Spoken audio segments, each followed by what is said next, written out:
আমি বিএমপির ফজলুর রহমানকে বলবো, ও ফজলুর রহমান, তুমি বলেছো যে মোল্লাদের সন্তান মা তোমরা গর্বে নিও না।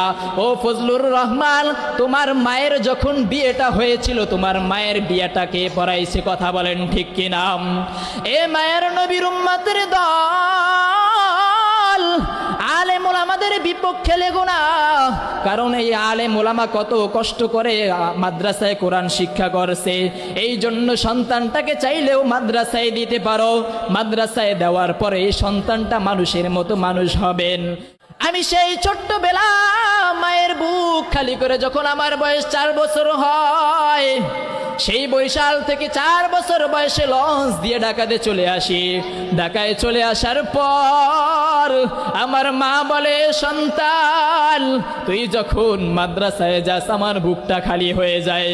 কিন্তু আমি সন্তান মাকে বললাম, মা তোমার মায়া থাকবে সীমিত সময়ের জন্য। আমি সন্তান যখন এই কালাম মুখস্থ করব, এই কালাম সারা পৃথিবীর মধ্যে ছড়িয়ে দেব, এই কালামের উসিলা আল্লাহ পাক তোমাকে মাফ করে দিবেন। এই কালীগঞ্জের যুবক,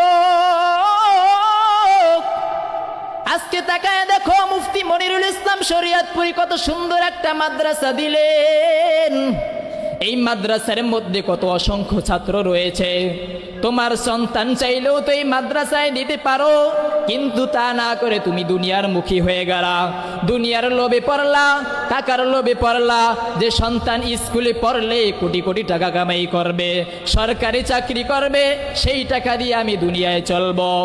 না না না, তুমি ভুল পথে আছো। বরং চোখ তাকিয়ে দেখো যে সমস্ত ওলামায়ে কেরাম এই কোরআন ধারণ করেছে, ওই সমস্ত হাফেজের মতো দুনিয়ার মধ্যে আর সম্মানী ব্যক্তি কেউ নাই।